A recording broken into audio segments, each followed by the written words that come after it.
का प्रतिनिधित्व करते हैं किसान महापंचायत का, क्या कहना है आपका, क्या उम्मीदें है? पीयूष जी, भारत कृषि प्रधान देश है और कृषि प्रधान का बजट भी कृषि प्रधान ही होना चाहिए।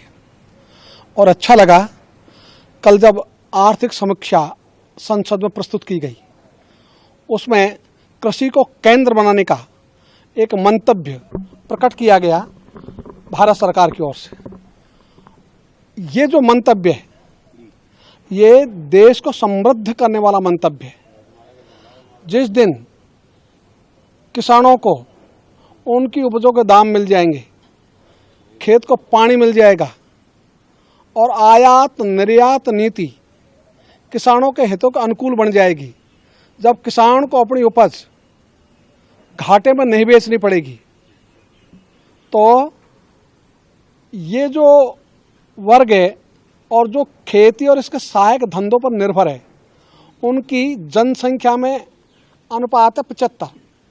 तो 75% लोग, इनकी जेब में पैसा आएगा तो पूरी अर्थव्यवस्था के पंख लग जाएंगे। और ये भारत के वित्त मंत्री रहे श्रीमान अरुण जेटली ने तब कहा था जब वो 7वां वेतन आयोग लाए थे। उन्होंने कहा था हम 7वां वेतन आयोग इसलिए ला रहे हैं कि इससे लोगों की जेब में पैसा आएगा तो मांग बढ़ेगी, आपूर्ति बढ़ेगी और मांग आपूर्ति का चक्र गतिमान होगा। इसके कारण से अर्थव्यवस्था को गति मिलेगी।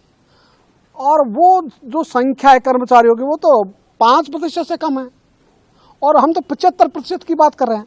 यदि उसी फार्मूले में 75% की जेब में पैसा आ जाए तो किसान का स्वभाव है, जैसे जेब में पैसा आता है वैसे वो खर्च करता है।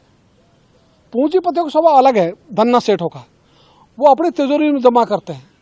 तो जैसे ही किसानों की जेब में पैसा आएगा, मांग बढ़ेगी, पूर्ति बढ़ेगी, मांग और आपूर्ति का चक्र गतिमान होगा, पंख लग जाएंगे भारत की अर्थव्यवस्था के।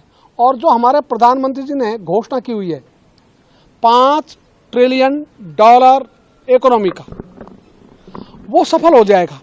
ये संभव नहीं है कि किसान की उपज का भारत सरकार की घोषणा के अनुसार लाभकारी मूल्य मिलेगा नहीं और भारत में $5 ट्रिलियन की अर्थव्यवस्था हो जाएगी। असंभव। इसलिए इसको संभव करने के लिए भी, मोदी जी के सपने को साकार करने के लिए भी यही आवश्यक है कि ये खेती आधारित बजट हो, खेती को समर्पित बजट हो। और एक जो स्वभाव हमारे प्रधानमंत्री जी का, चमत्कार करना, ये उनका स्वभाव में है। तो इस बार के बजट से लोगों की आशा है और वो आशा कल की आर्थिक समीक्षा पढ़ने के बाद में और भी बलवती हो गई कि इस आशा के अनुरूप बजट आया तो हम 5 वर्ष में ही दुनिया में बन जाएंगे नंबर 1